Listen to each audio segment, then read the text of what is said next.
हरी ओम. श्री स्वामी समर्थ. अक्कलकोट पासून 7 कोसावरती केसी गाव आहे. त्या गावचा आप्पा पाटील हा स्वामींचा भक्त होता. एकदा स्वामी केसीगावच्या मारुती मंदिरामध्ये गेले. स्वामी आलेत म्हणल्यानंतर नळदुर्गावरनं तालुकादार आणि फौजदार स्वामी दर्शनासाठी म्हणून आले. त्यांनी स्वामींना प्रार्थना केली की स्वामी आमच्या गावी चला. स्वामी म्हणाले, हे बघ, लहान घोडा घेऊन ये म्हणजे मग आम्ही येऊ. अहो, पण याचा अर्थ अहंकार कमी झाल्यास आम्ही येऊ हा काही तालुकादाराला समजलाच नाही. त्याचा घोडा लहानच होता. स्वामींना दिला आणि स्वतःसाठी दुसरा घोडा आणायला म्हणून त्यानं फौजदाराला पाठवलं. तो गेला आप्पा पाटलांच्या घरी. तिथून एक जबरदस्तीनं घोडी घेऊन आला. आप्पांना हे कळलं. तसं आप्पांनी ती घोडी परत नेली. ते काय म्हणाले की अहो, मी एक सोडून 4 घोडं देतो, पण ही घोडी काही न्यायची नाही. झालं. त्याला आला राग आणि मग फौजदारानं काय केलं, स्वामींना सांगितलं, आला तिकडे घोडं घेऊन एक.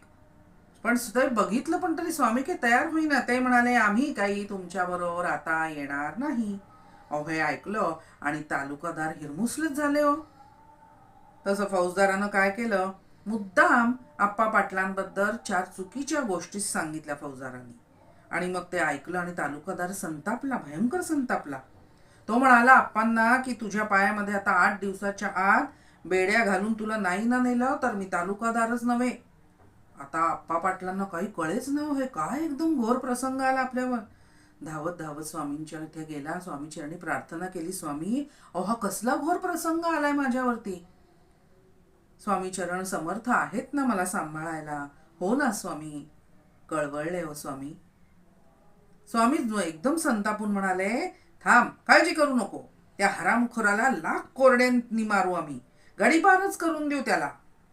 आणि मग नंतर झालं काय माहितीये का श्रोते हो, त्या तालुकादारावरतीच फौजदारी खटला झाला. 8 दिवसामध्ये त्याची नोकरी पण गेली. त्याला बेड्या पडल्या बघा. त्या फौजदाराचं सुद्धा चुगलीखोराचं नुकसान झालं चांगलंच. पहा, आप्पा पाटील हे स्वामींचे निस्सीम भक्त होते.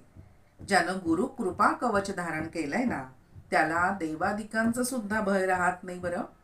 अहो, मग मनुष्याचं भय कुठलं राहणार आहे.